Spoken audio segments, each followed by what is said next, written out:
C'est pour nous un réel plaisir de vous présenter cette toute première édition d'Amen Breaking News, un journal télévisé essentiellement consacré aux activités évangéliques relatives à la grande communauté Amen. Et je vous informe déjà qu'il y aura un invité spécial dans ce journal. Il s'agit du révérend apôtre Léopold Mutombo Kalombo qui vient tout récemment de mettre à la disposition des lecteurs un livre très intéressant intitulé « L'héritage du troisième fils d'Abraham ». Chers téléspectateurs, bienvenue dans cette édition. Les chrétiens qui foulent les sols du grand temple et du ministère Amen sont bénéficiaires de l'impactation de l'onction de l'homme de Dieu, l'apôtre Léopold Mutombo Kalombo, par les billets des puissantes prédications qui déclenchent des miracles dans leur vie, comme vous allez le constater dans cet élément que vous propose Gladys Londo. Suivez. L'œuvre de la croix demeure essentiellement le salut, mais celui-ci signifie non seulement l'espérance d'une vie éternelle, mais aussi une vie bien épanouie et aisée sur terre. Je peux voir quel degré de la foi.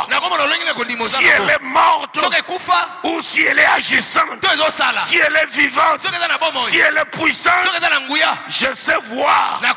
Si tu me regardes comme l'enfant impotent qui regardait Paul pendant que Paul prêchait, ayant vu qu'il avait la foi pour être guéri, Paul arrêta la prédication. Il lui lança par la voix. Il dit: lève-toi et marche. L'homme des dieux a ensuite, par droit d'onction, ôté toutes sortes de malédictions relatives aux lois des hommes et du diable. Il inaugure sur ce une nouvelle ère de bonheur sur l'ensemble de la communauté. Si tu me suis avec une foi, à l'heure où je parle, ma parole sort avec une puissance, avec une onction, avec des mystères de Dieu en soi. Elle arrive jusque là où tu es. Reçois là.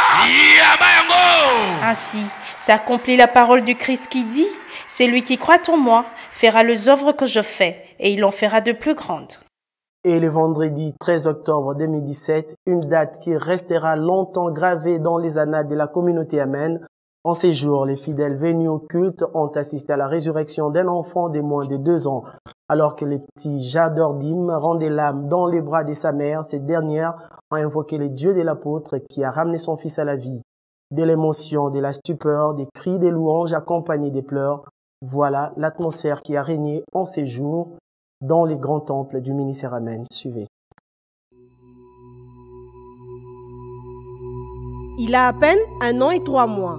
Jadordim Ngipili, c'est l'enfant ressuscité d'entre les morts par la puissance de l'onction qui s'est manifestée avec efficacité au culte spécial des destructions des autels du vendredi 13 octobre 2017 au grand temple du ministère Amen.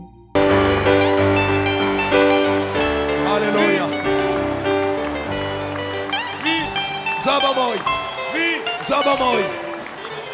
Alléluia. Zabamoy. Zabamoy. Alléluia. Zabamoy. Jésus est Seigneur. Yeah. Les actes des apôtres sont des actes, comme ne cesse de marteler l'homme de Dieu, l'apôtre Léopold Mutombo Kalombo. Et au ministère Amen, aucun culte ne se termine sans la manifestation de la gloire de Dieu. Et cela s'est confirmé durant les cultes du dimanche 17 décembre de l'année 2017. Un enfant qui agonisait dans les bras de sa mère était miraculeusement arraché de la mort par la puissance de l'onction. Grâce Liengo pour ce reportage.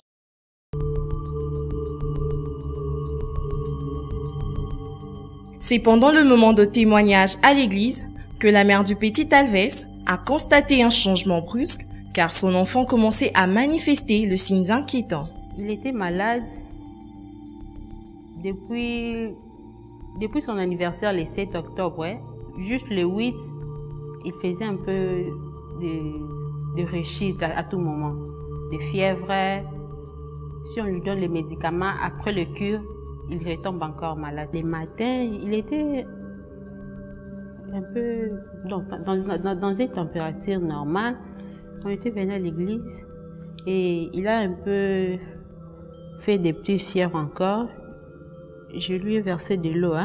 Après un moment, j'ai remarqué qu'il y avait des salives qui sortaient dans la bouche de l'enfant et il a piqué, il a fait une crise. C'est pour ça que je me suis palpitée, je me suis je me suis dirigée vers l'apôtre pour qu'il lui mette la main. L'enfant devenait de plus en plus pâle et avait de violentes convulsions. Emportée de panique, la mère d'Elvès le prit dans ses bras et alla se jeter devant la chair de l'homme de Dieu. Il est vraiment les témoins oculaires de Dieu, les témoins oculaires des miracles de Dieu dans ma vie. Je n'ai jamais vu mon enfant dans cet état. Je l'ai vu aujourd'hui et Dieu a opéré ses miracles. Aujourd'hui, c'est les premiers jours de mettre mes pieds à l'église. Quand je vois mon enfant en vie comme ça me donne de la joie et je glorifie le bon Dieu qui a opéré ces miracles à travers son serviteur, apôtre Léopold Mutombo. En tout cas, je suis dans la joie parce que j'ai failli perdre mon enfant. Si j'étais à la maison, je crois que ça allait être une autre histoire. Je glorifie le bon Dieu parce qu'il avait permis qu'à ce que je mette mes pieds ici pour que tous ces événements se passent ici. Dieu merci. Quand on parle comme ça, il est en vie, il joue, il pleure et ça me donne de la joie vraiment. Rien que la joie dans mon cœur. Éblouie par le miracle dont elle vient de vivre, la mère d'Elvès, tenant son enfant dans ses bras, ne cesse de rendre gloire à Dieu qui a arraché de la mort son fils par la puissance de l'onction. Quand l'esprit et la parole s'accordent, il se passe toujours quelque chose. C'est par ces mots que nous pouvons résumer l'apostolat de l'homme de Dieu, l'apôtre Léopold Mutombo Kalombo, dont les ministères est marqué par les surnaturels sans précédent, tels que des choses qui sortent du corps des gens, à l'instar de l'extrait que je vous propose de suivre. Toutes les choses dans ta jambe, je les brûle. Je les brûle. Je les consume. Tout ce qui est caché dans la jambe brûle. Au nom puissant de Jésus.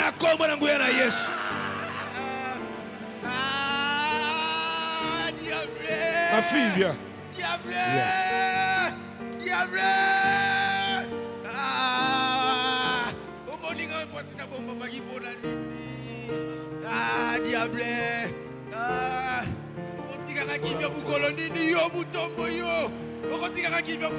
Donne une bonne offrande d'acclamation, Jésus. Alléluia. Fungola loko. Keba.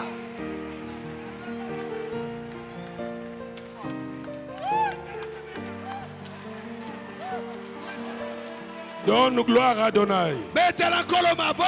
Donne gloire à Adonai.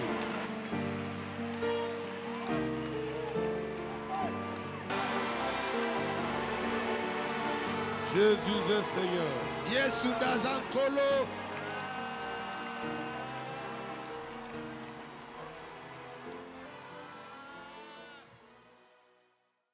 Depuis qu'il parcourt le monde avec la Bible en main, l'apôtre Léopold Mutombo Kalombo prêche la parole de Dieu avec des révélations qui élèvent les niveaux de connaissances des chrétiens, accélérant ainsi leur maturité en ces temps de la fin. Faisons un retour dans le passé afin de revivre encore cet homme de Dieu dans l'une de ses prédications à travers cette rubrique que nous allons vous proposer de suivre, dénommée les classiques de l'apôtre. La Bible dit, quand Jésus parlait, ses contemporains étaient étonnés. Il disait qu'il parlait avec autorité. On le comparait avec les scribes. On sentait qu'il était plus que les scribes. On voulait le comparer avec les pharisiens. On sentait que les pharisiens étaient dans la lettre. On disait la différence. La différence qu'il y avait entre Jésus et tous les autres prêcheurs, c'est qu'ils prêchaient avec autorité et avec puissance. Que Dieu nous donne des pasteurs. Que Dieu nous donne des pasteurs. Que Dieu nous donne des pasteurs qui ne travaillent pas pour leur propre renommée, qui ne travaillent pas leur extérieur, mais qui se soucient d'une seule chose: le salut des âmes, la gloire de Dieu et le royaume éternel. Il a un ministère qui impacte son pays et s'étend jusqu'au-delà des frontières avec à son actif une pléthore de croisades et missions apostoliques. Profondément ancré dans la prédication de la parole de Dieu, d'où les surnoms de l'homme à la langue brûlée, et ses déclarations puissantes sont toujours accompagnées de signes, prodiges et miracles inouïs, suscitant parfois des controverses. Avec un long parcours de 4 décennies de vie dans le monde au service du Seigneur, suivez les portraits de ces grands hommes de Dieu dont les ministères ne cessent de transformer des vies et qui ramènent plusieurs âmes dans le royaume de Dieu par la prédication de la bonne nouvelle du salut. Suivez. Voici les portraits d'un homme qui, depuis son appel au ministère, continue à marcher avec Dieu durant près de 40 années et qui est resté fidèle à l'appel, à la vision et à la mission lui confiée par Dieu pour le salut de son peuple. C'est le 5 avril 1974 que le salut est entré dans le cœur du jeune Léopold Mutombo. Il reçut Jésus-Christ comme Seigneur et Sauveur à l'église Nzambi Malamu, de l'un des pionniers du réveil en Afrique francophone, Alexandre Haïdina Bala, décédé en 1997. Déjà tout jeune en âge, Léopold Mutombo avait choisi son père spirituel comme modèle et mentor. Cela s'est manifesté plus tard par une touche particulière lorsqu'il évolua dans son ministère. C'est-à-dire un message accompagné du surnaturel, résumé en ce terme, quand l'esprit et la parole s'accordent, il s'y passe toujours quelque chose. La persévérance, la patience, la foi, la notion du sacré, l'ardeur à servir, la rigueur et l'essence de loyauté sont le maître mot qui ont forgé les caractères du jeune serviteur des dieux Léopold Mutombo Kalumbu. Ainsi, tout au long de son parcours, ce dernier s'attachera à ses principes et aux instructions reçues de ses pairs dans la foi. Il est détenteur d'un diplôme de licence en sciences politiques et d'une grande maîtrise biblique acquise au travers diverses formations théologiques. Tous ces facteurs ont fait de cet homme des dieux un prédicateur complet, combinant la connaissance divine, scientifique et intellectuelle, à l'instar de l'apôtre Paul dans la Bible. Léopold Mutombo Kalumbu a reçu l'appel du Seigneur par révélation de Jésus-Christ qui lui est apparu en 1976. Et c'est en 1980, le 22 octobre, qu'il commença l'œuvre pour laquelle Dieu l'avait mis à part. Avec une généalogie claire, l'église dirigée par l'apôtre Léopold Mutombo Kalumbu, dénommée Ministère Amen, action missionnaire pour l'évangélisation des nations, avec comme devise « Le monde entier est notre champ missionnaire » et un message défini comme la nourriture distributive teintée du surnaturel. L'apôtre Léopold Mutombo Kalumbu a impacté des milliers de vies de par le monde et a accompagné une multitude d'âmes au pied de la croix. Il est connu pour ses sorties médiatiques souvent virulentes. Le président des États-Unis vient récemment de faire une annonce qui a suscité un tollé dans le monde. Donald Trump a manifesté publiquement sa volonté de déplacer l'ambassade de son pays de Tel Aviv à Jérusalem, reconnaissant ainsi Jérusalem comme capitale de l'État hébreu. Cette déclaration diplomatique et politique revêt en réalité une connotation prophétique, car la ville de Jérusalem est une pomme de discorde entre juifs et arabes. La déclaration de Donald Trump annonce-t-elle un éventuel début de la prophétie du temps de la fin? Suivez cet élément de réponse que vous propose Alamakula. Le président américain a franchi les pas. Dans un discours assez bref retransmis depuis la Maison-Blanche, Donald Trump a affirmé qu'il était temps pour les États-Unis de reconnaître Jérusalem comme capitale d'Israël. Ceci n'est ni plus ni moins qu'un constat de la réalité, a-t-il ajouté. Il est temps de reconnaître Jérusalem comme la capitale d'Israël.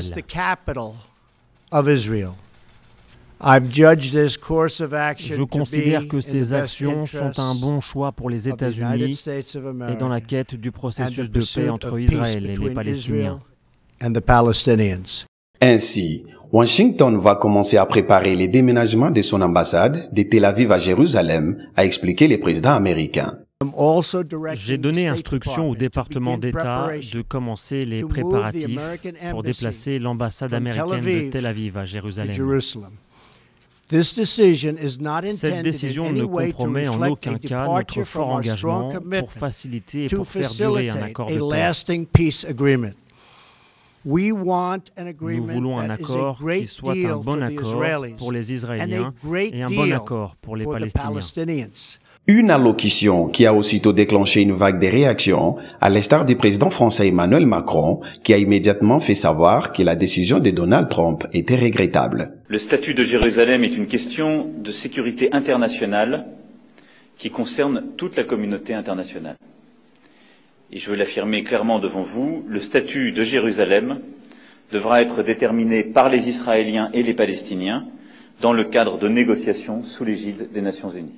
Je rappelle à ce titre l'attachement de la France et de l'Europe à la solution de deux États, Israël et la Palestine, vivant côte à côte en paix et en sécurité dans des frontières internationalement reconnues, avec Jérusalem comme capitale des deux États. Cette annonce a été saluée par le Premier ministre israélien Benjamin Netanyahou comme un jour historique. Et c'est par cette rubrique que nous allons nous quitter. Mais comme je l'avais annoncé au sommaire de cette édition, je vous laisse en compagnie de l'apôtre Léopold Mutombo Kalombo qui a répondu aux questions de la rédaction par rapport à son livre qu'il vient de publier intitulé « L'héritage du troisième fils d'Abraham ». Et on se retrouve prochainement pour un autre numéro d'Amen Breaking News. Merci, au revoir.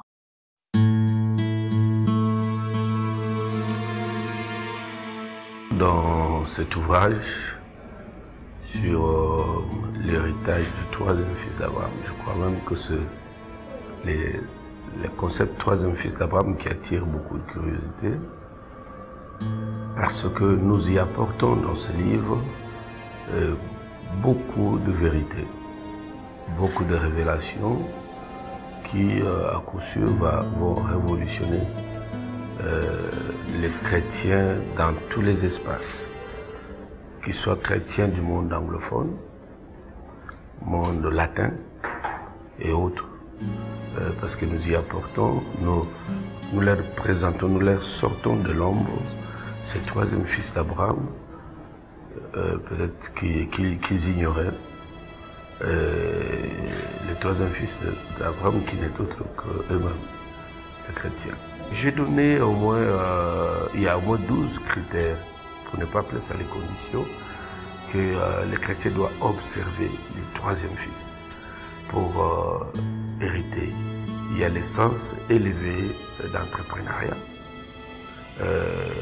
un esprit de coaching, un coup d'œil pour localiser là où il y a les intérêts, parce que partout dans le monde, les facteurs intérêts, nous les retrouvons dans les racines de l'humanité et dans la parole de Dieu. Il y a plusieurs choses. Et la première chose, il faut craindre Dieu, il faut être un homme de prière, il faut être facilement un homme accessible dans le contact, un grand stratège. Et j'ai donné les exemples des patriarches qui étaient des grands stratèges. Tu peux imaginer quelqu'un comme Jacob, qui était à la fois prophète et berger, et il devient un vétérinaire professionnel, scientifique. Incroyable, c'est lui qui a été inspiré de comment t'acheter, marketer les chèvres. Ça, c'est le travail d'un vétérinaire. Comment un prophète peut se retrouver là-bas. Et tout ça, j'apporte ces lumières dans ce livre que je propose à l'Église, ensemble de l'Église Corps de Christ. Il y aura la version française, anglaise, pardon, qui sera déjà en chantier à partir de ce mois de janvier.